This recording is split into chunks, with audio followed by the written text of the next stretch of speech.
ముందుగా అందరికీ నమస్కారం. Welcome to friendly Bhargavi YouTube channel.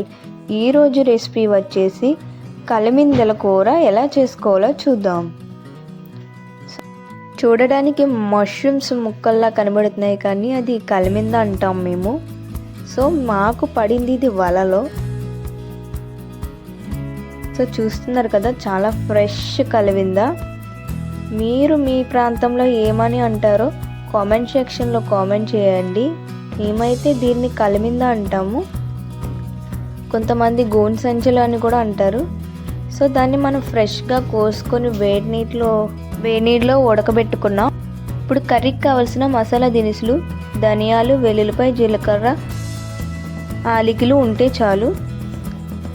ముందుగా ఒక ప్యాన్ తీసుకొని ఒక 3 గరిటెల వరకు ఆయిల్ పోసుకోండి.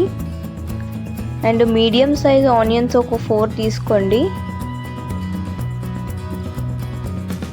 ముందుగా పచ్చిమిరపకాయలు అయితే ఆయిల్లో వేయించుకుందాం. అలాగే ఉల్లిపాయలు కూడా యాడ్ చేసుకుందాం. ఉల్లిపాయ అనేది ఒక బ్రౌన్ కలర్ వచ్చిందాక వేగనించుకుందాం. మీరు వీడియోలో చూసిన కలిమింద అయితే అది 1 kg అయితే ఉంటుంది. అలాగే మనం ఆనియన్లో పసుపు కూడా యాడ్ చేసుకోవాలి, ఎందుకంటే మనం నాన్ వెజ్ వండుతున్నాం కాబట్టి పసుపు అనేది ఉండాలి డెఫినెట్గా. అలాగే 1/2 స్పూన్ వరకు సాల్ట్ అనేది యాడ్ చేసుకోవాలి. ఆనియన్ వేపుకునేటప్పుడు బేగా మగ్గిపోతాయి కదా. సో మొత్తం అంతా బాగా కలుపుకుందాం.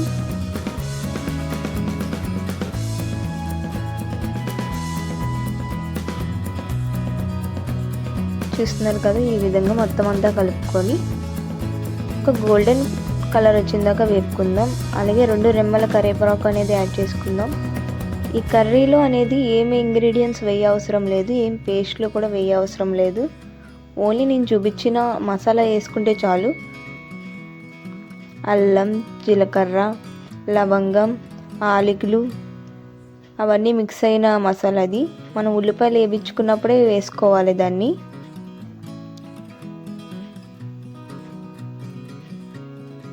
సో ఈ విధంగా వేపుకోవాలి.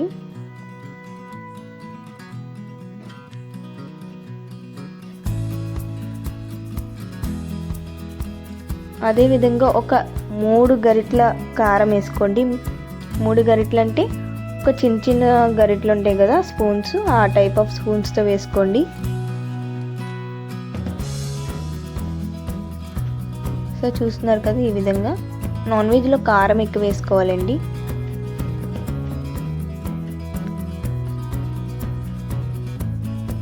మేమంటే ఎక్కువ కారం తింటాము, మీకు మీడియం స్పైస్ కావాలంటే మీడియం స్పైస్ వేసుకోండి మీరు.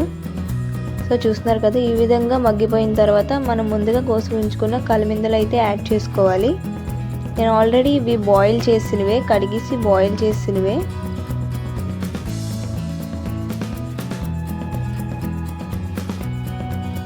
సేమ్ పాంజు ముక్కల్లాగా ఉంటాయి, కానీ టేస్ట్ మాత్రం చాలా బాగుంటుంది చికెన్ కన్నా.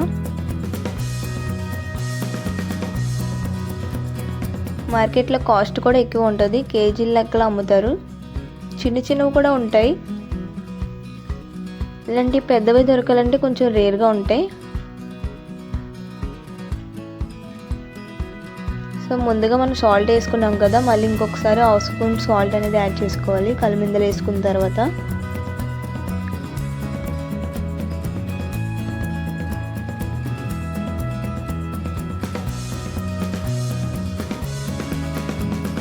మొత్తం కారం అంతా ముక్కలన్నిటికి అంటుకునేటట్టు కలుపుకోండి. దీంట్లో అయితే మనం వాటర్ యాడ్ చేసుకోవాల్సిన లేదు.